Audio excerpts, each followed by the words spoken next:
After the end of World War II, the world was split into two, East and West. This marked the beginning of the era called the Cold War.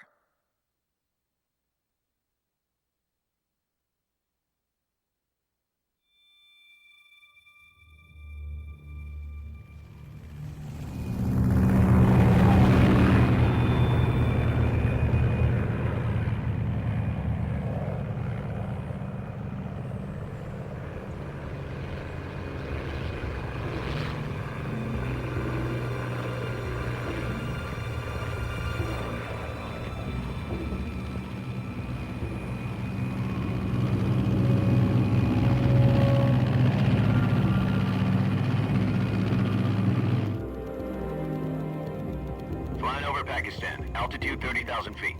Approaching Soviet airspace. 20 minutes to drop off. Commencing internal depressurization. Equipment check. Arm main parachute. All right. You ready to go? Drop zone still showing a high pressure mass. Cav okay. Good. We've got high visibility.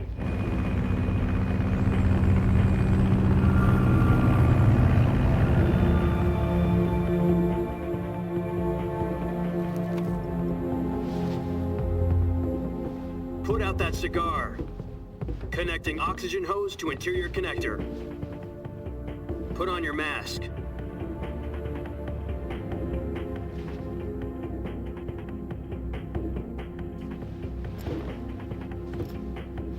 Does this panty waste know what he's doing? Approaching release point. 10 minutes to drop off. Hey! Are you deaf? He said put out the cigar and put on your mask.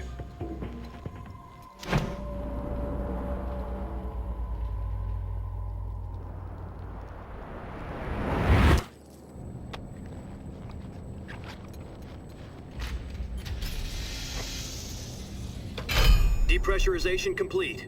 Checking oxygen supply. 6 minutes to drop off. Opening rear hatch.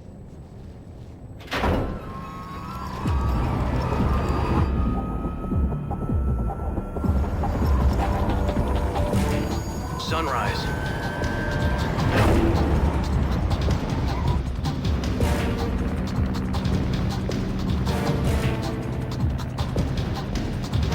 External temperature minus 46 degrees Celsius. 2 minutes to drop off. Stand up. You'll be falling at 130 miles per hour. Try not to get frostbite from the wind chill. 1 minute to drop off. Move to the rear. Activate bailout model. This is one for the history books. The world's first halo jump. 10 seconds to drop off. Stand by. Status okay. All green. Prepare for drop-off. Countdown. 5, 4, 3, 2, 1. Spread your wings And fly. God be with you.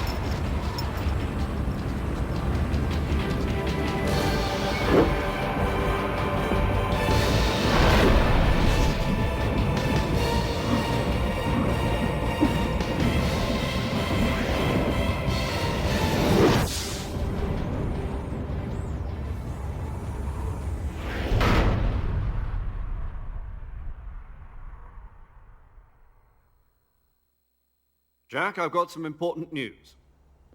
The head of the CIA has finally given us the green light for the Virtuous mission. Virtual mission? No, the Virtuous mission. The future of our Fox unit depends on it. If it succeeds, we'll be officially organized into a unit. Virtuous mission? Sounds like some kind of initiation ritual. You know, don't get cocky. This isn't a training op. Right. So what exactly is this wonderful mission? Well, about 2 years ago, a certain Soviet scientist requested asylum in the West through one of our moles. His name is Nikolai Stepanovich Sokolov. He's head of the OKB-754 Design Bureau, one of the Soviets' top-secret weapon research facilities, and the East's foremost expert on weapons development. Sokolov? Isn't he that famous rocket scientist? The very same. On April the 12th, 1961, the Soviets achieved the first manned spaceflight in history. The Earth was blue, but there was no God. Well spoken. The rocket that carried Yuri Gagarin into orbit was the A-1, known as the Vostok rocket. Sokolov is said to be the man most responsible for the multi-engine cluster used in that rocket. After Gagarin's flight, Sokolov left rocket development to become the head of the newly established Design Bureau. From a lowly technician to head of a design bureau, that's quite a success story, so why do you want to defect? It seems he'd become afraid of his own creations. Afraid? Call it a crisis of conscience. And for that, he left his country and his family behind and went over the fence? Not exactly. One of his conditions was that his family was also to be taken safely to the West. We used a mole to get the family out first and succeeded in sneaking Sokolov over the Berlin Wall shortly afterwards. I was the one who conducted the operation. The security on the eastern side was still full of holes back then. Then what? We got Sokolov over in one piece, but the whole ordeal had left him exhausted, and we checked him into a hospital in West Berlin. It took him 2 weeks and more than 600 miles to get from the research facility in the Soviet Union to Berlin. He was in no condition to say anything coherent. And it was only a week later that we had something much bigger on our hands. The Cuban Missile Crisis. October the 16th, 1962, President Kennedy received word that the Soviets were in the process of deploying intermediate-range ballistic missiles in Cuba. The President demanded that the Soviets dismantle and remove the missiles. At the same time, he announced a naval blockade to prevent further missile shipments from reaching Cuba. But the Soviets didn't back down, instead placing their armed forces on secondary alert. Soviet transport ships carrying missiles continued on course towards Cuba. US and Soviet forces went on alert for an all-out nuclear war. Frantic negotiations were conducted through the UN's Emergency Security Council and unofficial channels to end the hair-trigger standoff.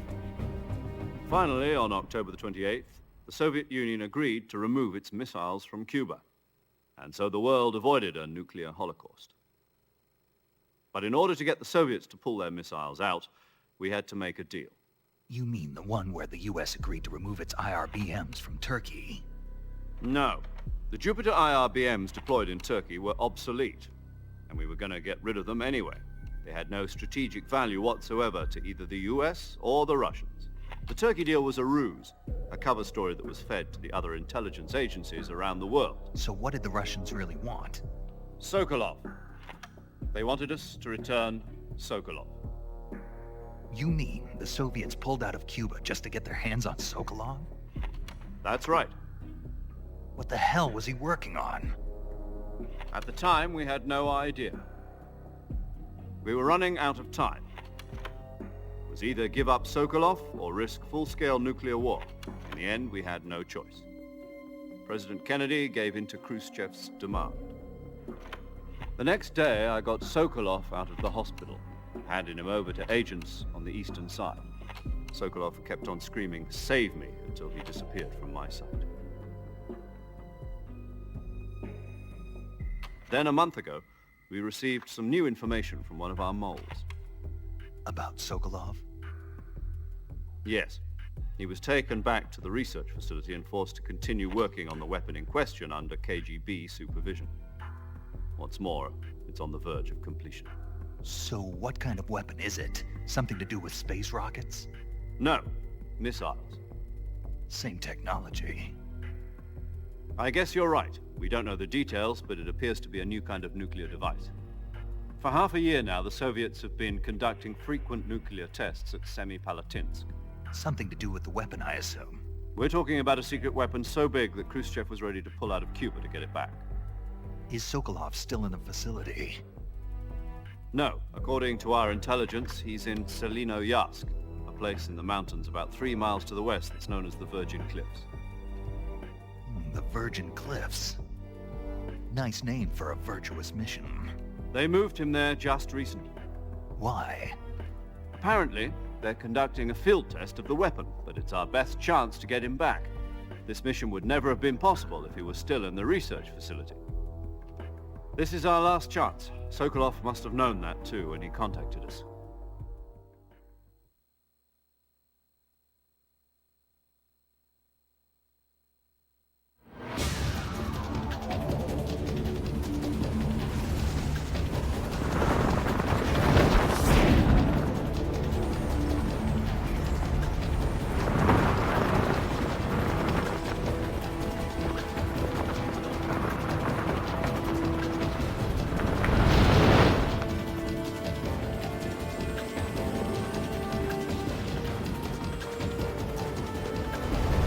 Listen up, Jack. Your mission is to infiltrate Selinoyarsk in the Soviet mountains, ensure the safety of Sokolov, and bring him back to the west.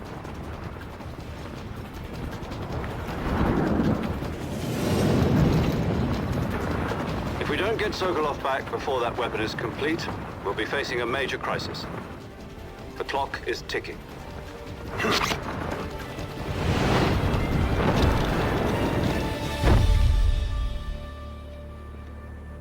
Once we've confirmed the rescue of Sokolov, stand by at the recovery point. A recovery balloon will be dropped at that point. Helium will be pumped into the balloon to inflate it. The process takes about 20 minutes. Once it's complete, the gunship's arm will latch onto the balloon and pull it up. The Fulton surface-to-air recovery system. I'm familiar with the theory. Take it easy. It's been combat-proven. Do you think Sokolov is up to it? The shock will be less than during a parachute jump, and the arm can handle up to 500 pounds. So you're planning on going over the border in a single combat Talon? She's equipped with 2 6-barrel 20mm Vulcan cannons, as well as 2 40mm machine guns. Sounds like she could hold her own against a battalion of tanks. Even with the fuel in the reserve tank, we're facing a 4-hour time limit. If all goes well, it shouldn't take more than a few hours. Home in time for dinner. But if anything goes wrong, You'll be eating dinner, breakfast, and all the rest of your meals in the jungle.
Do you copy? You're already in enemy territory, and somebody might be listening in. From here on out, we'll be using code names to refer to each other. Your code name for this mission will be Naked Snake. I'll be referring to you as Snake from now on. You're not to mention your real name. Snake? What, you don't like snakes? What do you mean? You've eaten one before, haven't you? In survival training? I'm glad to hear that. I don't know if I'd ever order one in a restaurant, but... Be careful, you might not have a choice. What about you, Major? What should I call you? Let's see. I'll be Tom. Call me Major Tom. Oh, and Snake, Yeah, the crew isn't watching anymore. You can take off the disguise now. good idea. This isn't right. Time for the snake to shed his skin.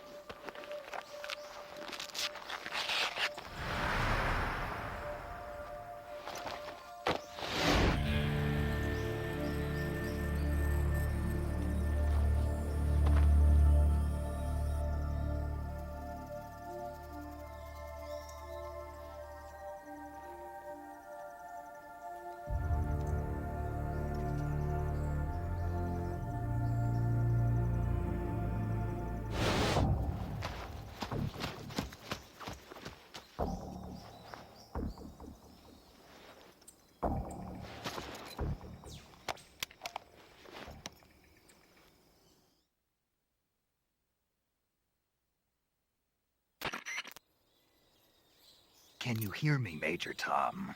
This is Snake. Kept you waiting, huh? This will be a sneaking mission. You must not be seen by the enemy. You must leave no trace of your presence. Is that clear? This kind of infiltration is the Fox unit's speciality. In other words, weapons and equipment are procured on site. That goes for food as well. You're completely naked, just as your name implies. Great. Now I see why you asked me if I like snakes. I suppose calling me Snake was your idea of a joke, too. No, there's a good reason for that. I'll tell you later when the time is right. Gotcha. Getting back to the subject, how exactly am I supposed to feed myself? You've been issued a knife and a tranquilizer gun. Use them to hunt for food. You'll also find some medical supplies in your backpack. Yeah, about the backpack. I lost it in a tree on the way down. I see. Well, you'd better go back and get it then. You know where it is? No problem. I can see it from here. It's stuck on a branch.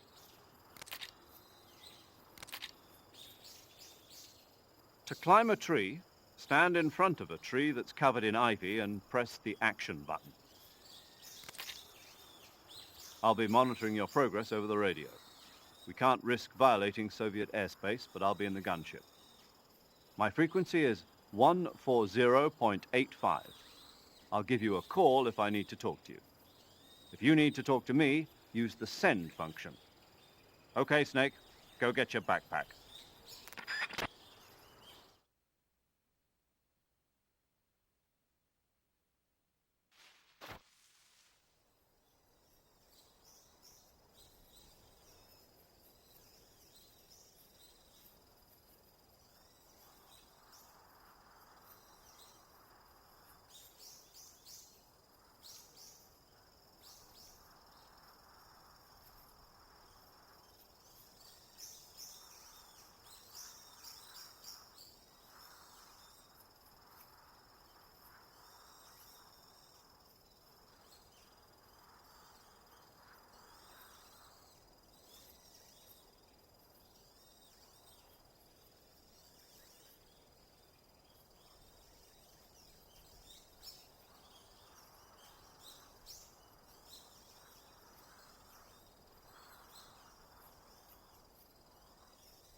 Snake, where do you think you're going?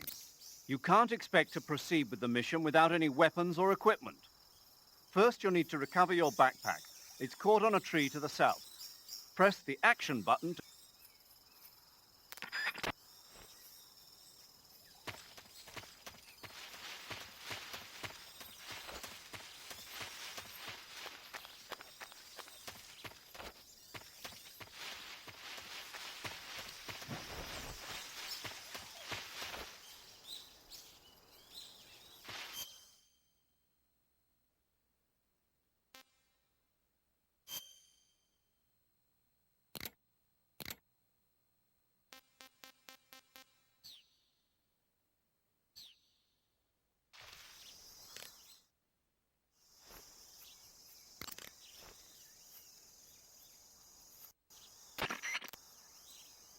Snake,